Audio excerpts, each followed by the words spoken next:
Bertha Russell is not the type to kneel, so if she's begging Marion, you know it's serious. Episode 7 of the Gilded Age Season 3 just changed the entire game. Secrets exploded, power shifted. And what we saw from Bertha, that was not just desperation, it was fear, real fear. Not of society, not of scandal, but of losing something she never expected to value, family. And what Marion does next, let's just say, it could destroy the Russells from the inside out. So let's dive in, because everything we thought we knew about these characters just flipped, and this episode doesn't pull a single punch.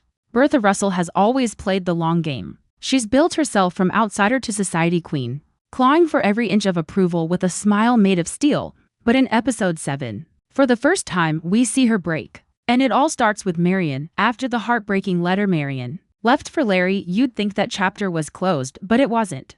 Because Bertha didn't just stumble upon that note, she read it. Every word, every accusation, and what she saw shook her to the core. Marion knows the truth. She knows Bertha's hand was all over Larry's downfall, even if Bertha didn't say the words herself. And now, Marion wants nothing to do with any of them. That rejection hit Bertha harder than she'll admit. Because Marion was never just another girl in society. She was the one person who saw the real Bertha and didn't run. So what does Bertha do? She tries to fix it the only way she knows how. Control. She sends flowers, invites, even tries to bribe Marion with a portrait commission.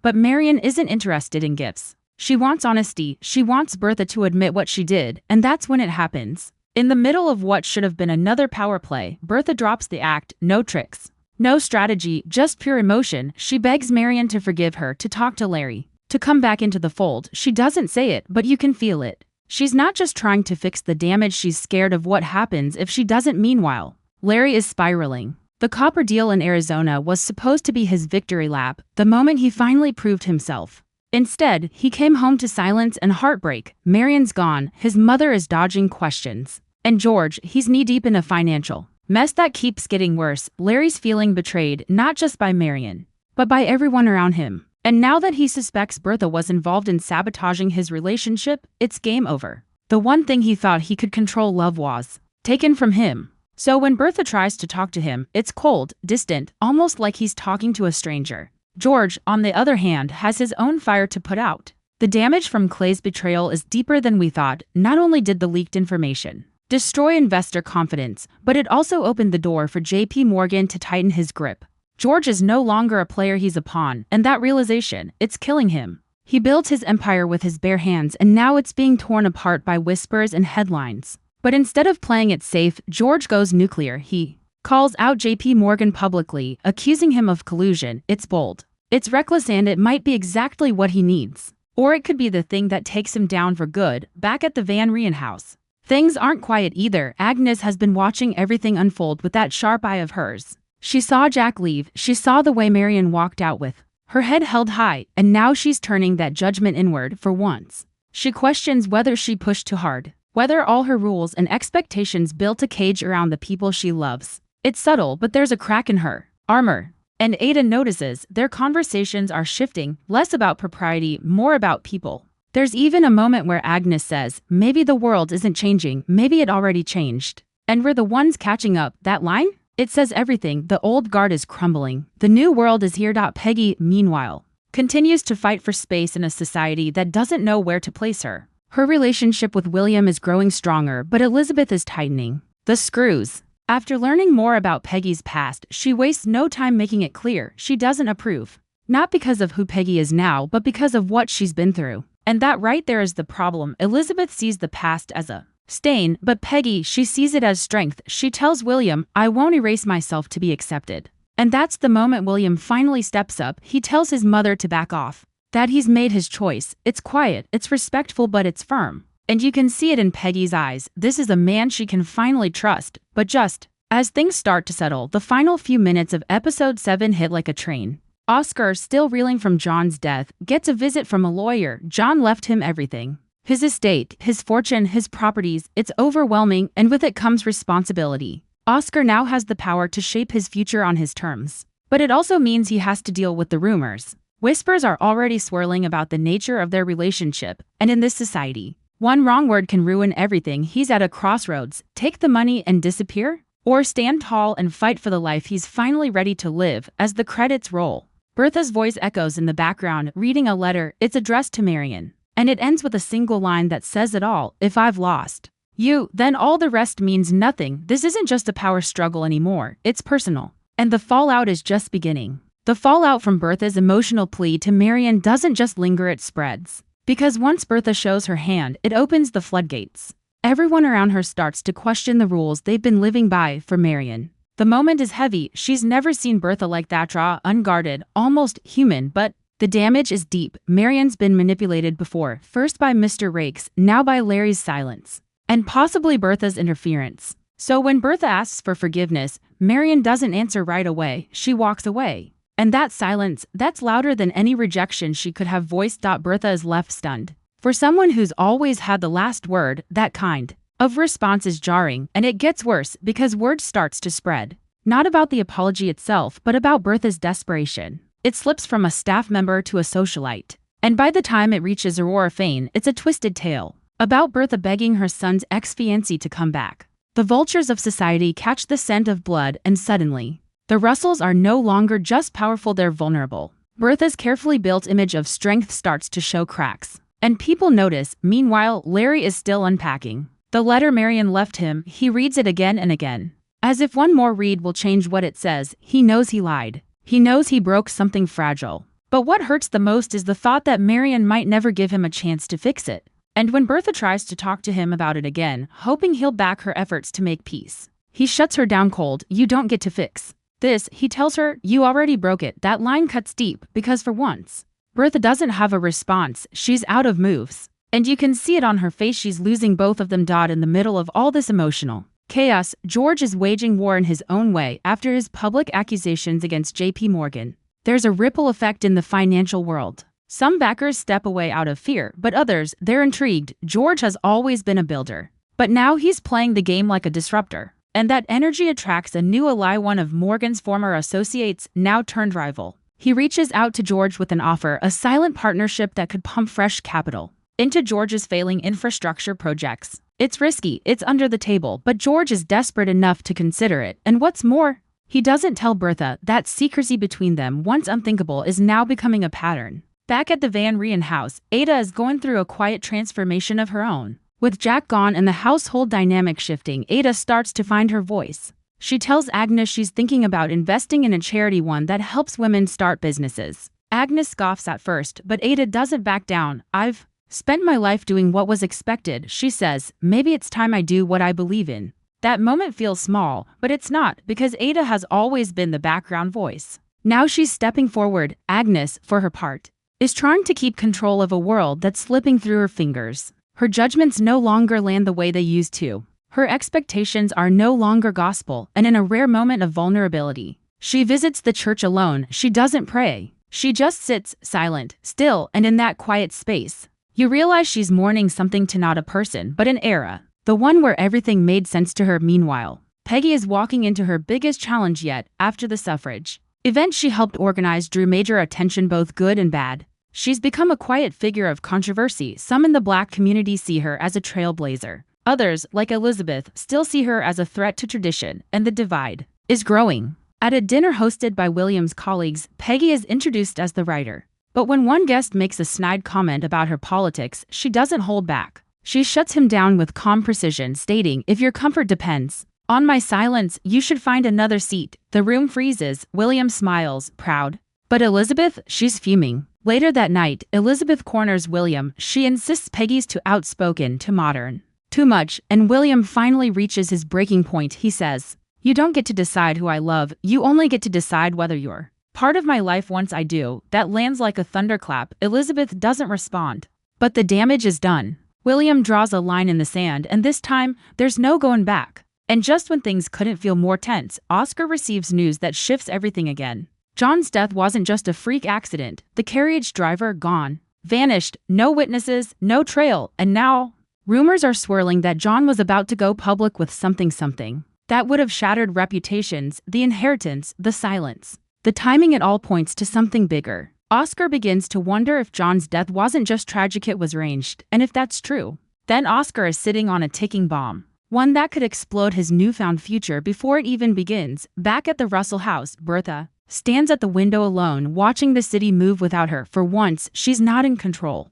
She's not feared, she's not admired, she's just a woman trying not to lose everything. And with society circling and her family slipping away, one thing becomes clear: Bertha Russell isn't begging out of weakness. She's begging because for the first time, she truly understands what she stands to lose, and what she's willing to do to keep it. Now that the world knows Bertha Russell is vulnerable, people who've been quietly waiting in the wings are starting to move. This is when the masks start to come off. Socialites who once bowed to Bertha's every demand suddenly have sharper smiles and shorter patience. At an art auction hosted by the newly emboldened Mrs. Winterton, whispers fly through the room like wildfire. Did you hear she begged? And to Marion? Of all people, these women don't just want to see Bertha slip, they want to push her off the pedestal they never thought she'd reach in the first place. But Bertha is no stranger to knives in the dark. She knows when she's being circled. What's different now is that she's running low on ammo. George is distracted. Larry won't speak to her. Society is turning, and for once, even her most trusted allies like Mr. McAllister are keeping a polite distance. He's still cordial, still playing the friend. But Bertha can see the hesitation behind his compliments. The loyalty is conditional. And now that her power is shaking, so is his allegiance. It's a chilling reminder that in this world, admiration is rented, not earned. Marion, on the other hand, is navigating a different kind of war. After leaving Larry behind, she expected distance to bring her peace. Instead, it's brought confusion. Because as much as she's angry at him, at Bertha she still cares, and that's what makes it worse. She visits the Van Rijn house again, hoping for clarity, but what she finds is chaos. Ada is excited about her charity project. Agnes is lost in thought, and everything feels different, detached. She sits in her old room and stares at the blank canvas sitting in the corner. She hasn't painted since she left Larry. It's like the heartbreak dried up her inspiration. But then, a letter arrives, not from Larry, but from Bertha, handwritten, short, and powerful. All it says is, "You don't owe me forgiveness, but you do owe yourself the truth." That line stays with Marion, because as angry as she is, she knows Bertha's right. She doesn't have to go back.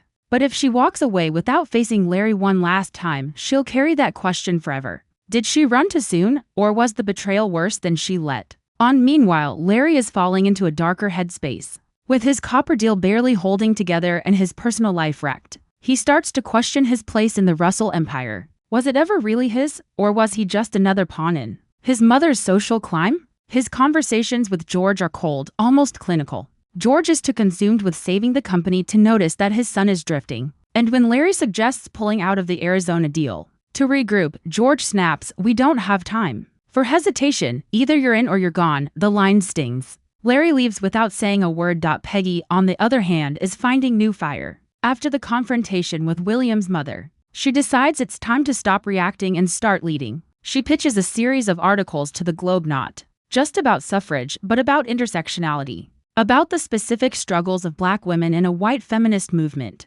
The editor hesitates, but Peggy doesn't back down. "If you want relevance, publish voices that matter." It's a bold move and it pays off. The series is greenlit. And suddenly Peggy is more than a writer, she's a voice the city is starting to follow. But just as things rise for Peggy, Elizabeth strikes again. She arranges a private meeting with one of William's professional contacts, and casually brings up Peggy's past, specifically her child and former marriage. The story spreads fast, exaggerated and cruel. By the time it reaches William, the damage is done. He confronts his mother, furious, but the betrayal is real. Peggy, hurt but composed, tells William she needs space, not because she doubts him, but because this fight, it's not just his to fight, it's hers too. And she needs to decide if she wants to keep building something in a world that keeps trying to silence her. Elsewhere, Oscar is chasing ghosts. He begins investigating John's death with the help of a discreet investigator. What they find is disturbing. The carriage driver worked for a man with close financial ties to a rival of the Russell family.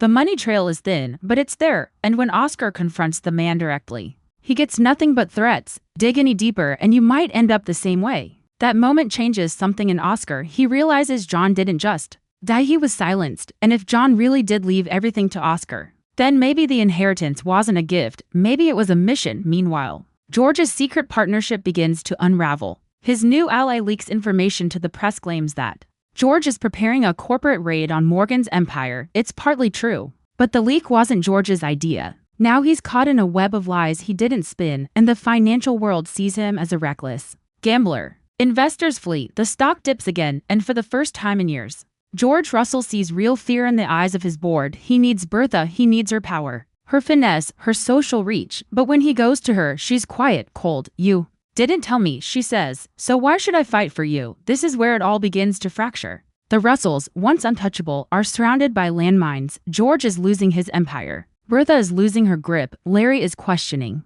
everything. And Marion? She's walking back into the lion's den ready to demand truth, closure, and maybe something else. Maybe forgiveness, or maybe revenge, because the next move, it belongs to her. And everyone is holding their breath. Marion finally makes the decision that's been simmering since she walked away. She returns to confront Larry. Not as his fiancée. Not as the girl who once painted in his garden, but as a woman demanding clarity. She arrives at the Russell estate unannounced, and the tension is immediate. Bertha, stunned, tries to intercept her, but Marion isn't here for Bertha. She walks past her like she's invisible. That right there, a quiet war. And it shakes Bertha more than she lets on when Larry sees Marion. The air between them is thick with every word left unsaid. He's shocked, hopeful. But he doesn't know if he has the right to feel either. Marion starts with the question that's haunted her. Why did you lie? And Larry, for once, doesn't try to spin it. He admits it. Plain and raw. He didn't tell her about seeing Ma beaten because he was ashamed not just of what he saw, but of how little he did to stop it. That moment changed how he saw himself. And he couldn't bear the thought of Marion seeing him that way. Marion listens. And you can tell she's torn. She understands shame. She understands trauma. But what hurts more is the silence. The fact that he didn't trust her enough to tell her the truth. That betrayal still burns. You didn't protect her. Then you didn't protect us, she says, and Larry knows it's true. He asks her if there's still a chance, and her answer is brutal. I don't know yet. She walks away again, but this time, it's not an ending, it's a reckoning. And that difference changes everything. Bertha watches all of this unfold from the hallway. She doesn't step in, she doesn't speak, but you can see it in her eyes. Marion's power just tripled. Not because she screamed, not because she threatened, but because she walked in and out on her terms. In a world Bertha built to trap women, Marion just proves she can still walk free. And Bertha? She's starting to realize that power doesn't always come from control. Sometimes it comes from letting go. Back in the city, George is being backed into a corner. His risky deal is unraveling fast. And the fallout is reaching every corner of his empire. Suppliers are pulling out, rail lines are stalled, and JP Morgan is circling like a shark.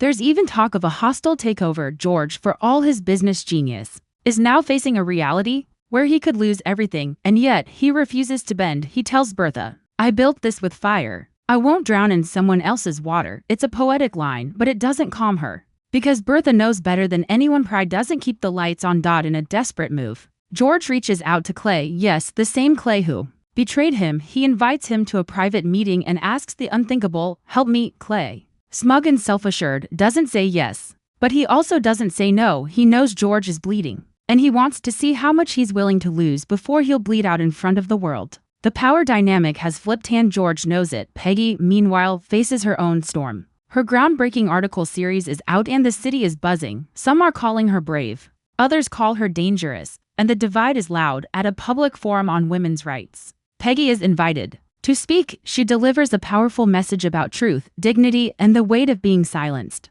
But the moment turns tense when Elizabeth arrives uninvited, in front of everyone. She accuses Peggy of using William as a shield for her past. Peggy, ever composed, responds with grace, I don't need your permission to exist. I only need my voice. And I have it now. The audience erupts. Elizabeth leaves humiliated. William, watching from the back, has tears in his eyes. This isn't just admiration, it's something deeper. And as he walks toward Peggy afterward, she tells him, I didn't do this for you. I did it for me. And William, he doesn't argue, he just says, that's the woman I want beside me. But Oscar's story is taking a darker turn. The deeper he digs into John's death, the more twisted things become. A sealed envelope arrives at his doorstep. Inside, a list of names: politicians, businessmen, and one particularly chilling name, the same man George just entered a secret deal with. That's when Oscar realizes John wasn't just a friend. He was a witness, possibly even a threat to the very foundation the Russell fortune was built on. If John was planning to expose corruption and Oscar now holds his inheritance, then Oscar has become a target too. He starts seeing shadows where there shouldn't be any. A carriage parked too long near his building, a man who follows him but never speaks. And when he confides in Bertha about what he's found, her face goes pale. This goes beyond gossip. She whispers, this is blood money. For the first time, Bertha isn't concerned about appearances, she's scared for her life. And for Oscar's, but in typical Bertha fashion, she pivots fast. She calls a meeting with George and lays it all out: Oscar's evidence, the risks, The man at the center of it all, George, rattled, tries to deny it, but Bertha's tone is icy. If you dragged us into this, I'll fix it, but don't ever lie to me again.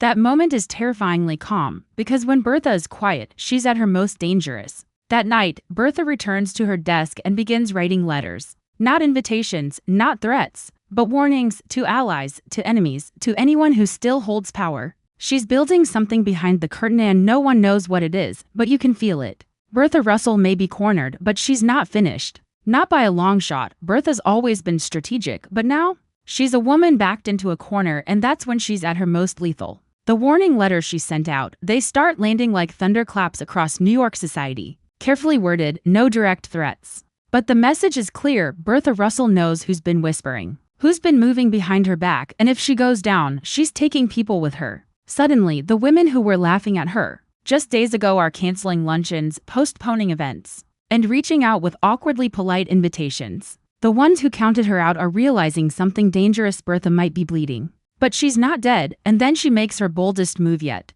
She calls for a private meeting with J.P. Morgan himself. No staff, no press, just Bertha and the man who holds the strings to George's entire financial world.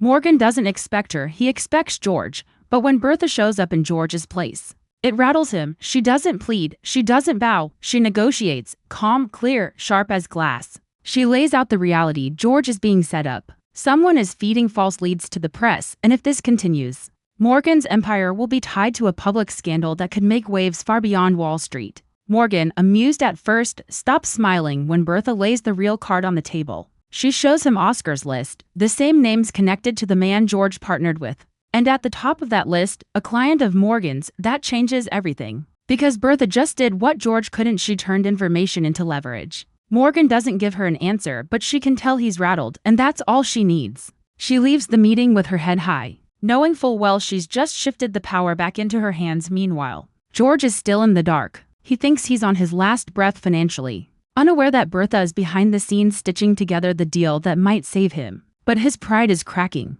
He confides in Larry for the first time in weeks, admitting he might have gone too far. Trusted the wrong people. Larry listens, but doesn't say much. He's still not ready to forgive. But the fact that George is finally showing vulnerability, that's something. Peggy's momentum is growing. Her articles are sparking public forums, rallies, and even heated debates across the city. And she's not backing down. She's approached by a women's rights organization with an offer to take her voice. National speaking tours, publications, radio appearances. It's everything she dreamed of, but it also means leaving New York. And William, she's torn because for the first time, she's being asked to choose between love and legacy. William senses it. He doesn't pressure her. But he's honest. You deserve the world, he says. Don't shrink it for me. That moment is huge. It's not a breakup, it's a challenge. If Peggy wants to rise, she has to decide how high, and who, if anyone, gets to rise with her. Marion, too, is reaching a breaking point. She's